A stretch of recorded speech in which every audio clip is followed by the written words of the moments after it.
Why, hello there. I didn't even see you. You caught me reading a book. This is the one I was reading, in case you want to read it too. Anyhow, wow. So, welcome to the Johncast, formerly known as The Good, the Bad, and the Scary. Today, if you're here, I'm assuming that you want to know a bit about Halloween 5, The Revenge of Michael Myers. Actually, I thought I was going to put, some words up there that says The Revenge of Michael Myers, but I don't think I'm going to do that now. So anyhow, why don't we dive into it?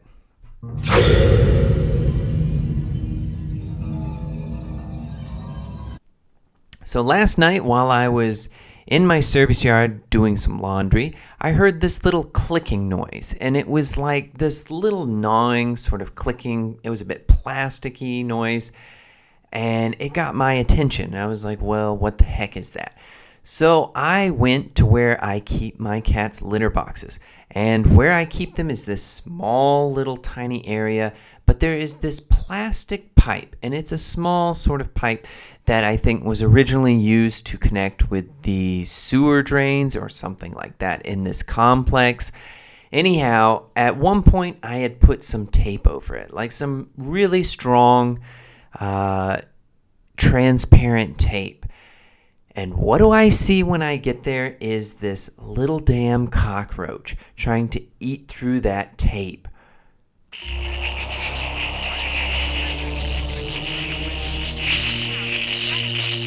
So I'll have you know that a few months back I had a cockroach infestation in that area. And this was a problem for me. I had cockroaches crawling up my legs. I was stepping across many cockroaches. And eventually I ridded the problem, but it took several days to do so.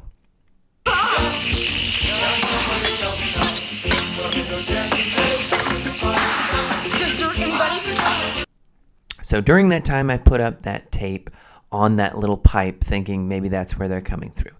But just like Michael Myers, this cockroach has returned. So, just like my cockroaches, Michael Myers never seems to die. And that's why we're here talking about Halloween 5, The Revenge of Michael Myers. And if you thought he was dead in the fourth one, you were wrong, because he's just floating down this river where he meets this random hermit type person who seems to take care of him.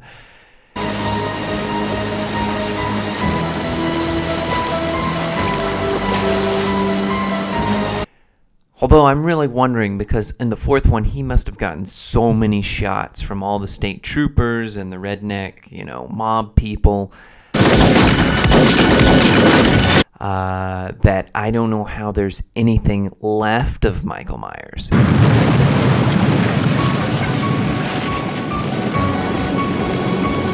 But there is plenty left. He heals up, and he's ready to do his stabbing again. No! And that's exactly what he does in Halloween 5. He goes right after Jamie again.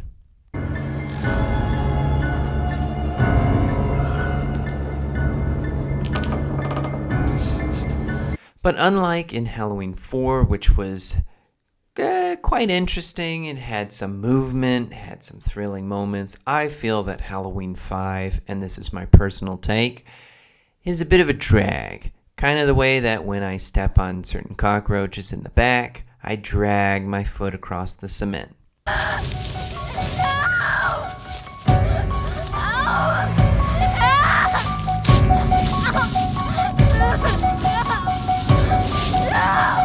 And this is what I would say happens with Halloween 5. It was a rushed production. Nobody really has much of a story other than Michael's back. They kill off some characters who were at least mildly interesting from the fourth movie.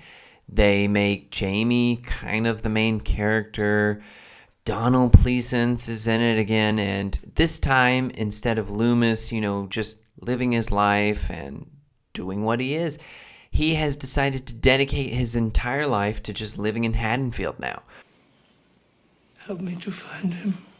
Why even leave the place? And he is just obsessed with this girl, Jamie. No! No! What are you doing? Leave her! This girl is dying. I have to open her trachea, for God's sake. She will stabilize. She's Which may be for good recourse, too, because he was the original psychiatrist for Michael Myers, and if you know the twist that happens at the end of, not episode 4, the 4th film in the Halloween series, then you can understand why, perhaps, he is concerned about Jamie. How could they? When are they going to realize that she is not him? She's just a child. They know that Michael Myers is her uncle. But in this John cast, formerly known as The Good, the Bad, and the Scary, I guess when I was doing The Good, the Bad, and the Scary, I would sometimes rate a movie as either being good, bad, or scary. For Halloween 5, unfortunately, I would put it in the bad category, which was probably here. I would put it in the bad category.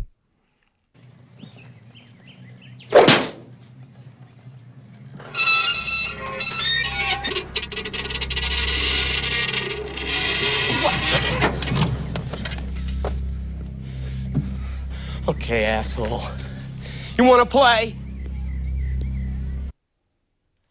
Now, I'm sorry to those who really love this film or find it nostalgic or think it's one of the last great Michael Myers hoorahs in the original 80s sort of vein. They're Rachel's! Yeah, this flips my skirt! What brings me to this decision, though, is the dullness in most every aspect of this film. What about Max? Adobe, right? This is not happening to me. Max! Max, what have you done? The story, dull. We'll find him together. The cinematography, dull.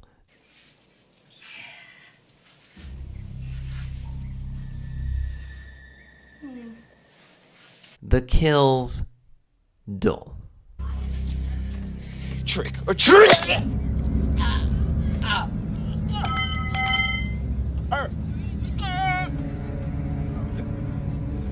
Even the stalking, dull. Please let him get me. Please, God.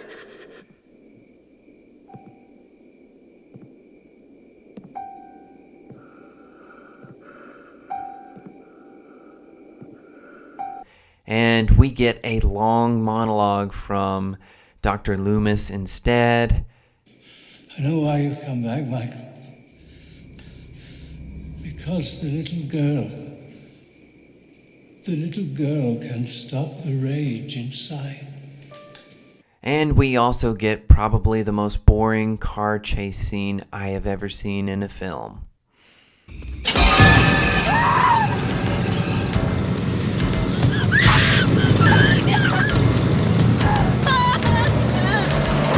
And if I need to make my case anymore as to why Halloween 5 goes into the bad category, just take a gander at this clip.